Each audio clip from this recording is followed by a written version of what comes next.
श्री गणेशाय नमः। चैत्र मास महिमा दिवस 4 अध्याय 4 या चैत्र मास महात्म्य कथा मालिकेत आपले सर्वांचे हार्दिक स्वागत आहे। आपण आपल्या भक्ती विश्व या चॅनलवर सुंदर पवित्र चैत्र महिन्यातील आजच्या या सुंदर दिवशी प्राचीन काळापासून चालत आलेल्या पौराणिक कथा श्रवण करत आहोत। चला तर मग आजची कथा सुरू करूया। सर्वप्रथम यामध्ये आपण चैत्र मास महिमा अध्याय 4 मध्ये माता ब्रह्मचारिणी देवीची दिव्य कथा श्रवण करूया। नवरात्राच्या दुसऱ्या दिवशी पूजली जाणारी देवी माता ब्रह्मचारिणी ही तप, संयम आणि अटळ श्रद्धेचे प्रतीक मानली जाते।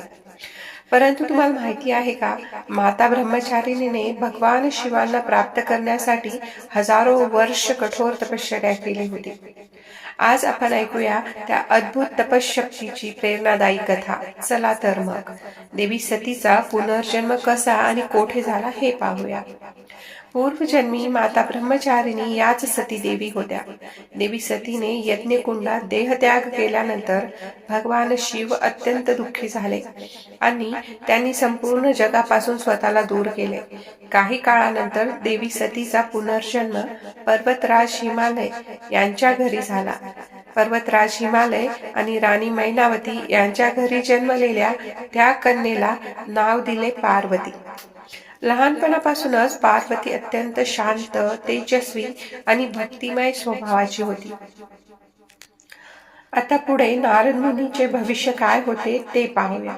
एकदा नारद मुनी हिमालयाच्या राजवाड्यात आले। त्यांनी बालिका पार्वतीच्या हातातील रेषा पाहिल्या आणि सांगितले, ही कन्या अत्यंत महान आहे, हिचे लग्न साक्षात भगवान शिवांशी होणार आहे। हे ऐकून हिमालय आणि मैनावती अत्यंत आनंदी झाले। परंतु नारद मुनींनी सांगितले की शिवांना पती म्हणून प्राप्त करण्यासाठी देवी पार्वतीला कठोर तप करावे लागेल। हे जाणून घेणे महत्त्वाचे आहे की देवी पार्वतीची कठोर तपश्चर्या कशी होती। देवी पार्वतीने लहान वयातच तप करण्याचा निश्चय केला। सुरुवातीला ती फक्त फळे खाऊन तप करत होती। नंतर तिने फक्त पाने खाऊन तप केले आणि शेवटी तिने अन्न आणि पाणी दोन्ही देखील सोडून दिले। ती हजारो वर्ष जंगलात उभी राहून भगवान शिवांचे ध्यान करत राहिली। तिच्या या महान तपश्चर्येमुळे देवता, ऋषी आणि गंधर्व सगळेच आश्चर्यचकित झाले। आता हे पाहूया की ब्रह्मचारिणी नाव का पडले। पार्वती देवीने आयुष्यभर ब्रह्मचर्य पाळून संयम आणि तपश्चर्येच्या मार्गाने भगवान शिवांना प्राप्त करण्याचा संकल्प केला होता, म्हणूनच तिचे नाव पडले ब्रह्मचारिणी, म्हणजेच ब्रह्मचर्याचे पालन करणारी आणि तपश्चर्या करणारी देवी। आता भगवान शिवांनी माता पार्वतीची परीक्षा कशी घेतली हे पाहूया। भगवान शिवांनी देवी पार्वतीच्या भक्तीची परीक्षा घेण्यासाठी एका साधूचे रूप धारण केले। त्या साधूने पार्वती देवीला विचारले, तू एवढे कठोर तप का करतेस? पार्वती म्हणाली, मी भगवान शिवांना पतीच्या रूपात प्राप्त करण्यासाठी तप करते। तेव्हा तो साधू म्हणाला, शिव तर भस्म लावणारे, स्मशानात राहणारे आणि साधे जीवन जगणारे आहेत, त्यांच्यासाठी इतका त्रास का सहन करतेस? पण पार्वतीची श्रद्धा अढळ होती। ती म्हणाली, भगवान शिव हेच माझे सर्वस्व आहेत। मग त्यांना त्यांच्या तपश्चर्येचे फळ मिळाले।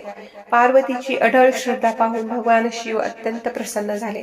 ते आपल्या दिव्य रूपात प्रकट झाले आणि त्यांनी देवी पार्वतीला वरदान दिले।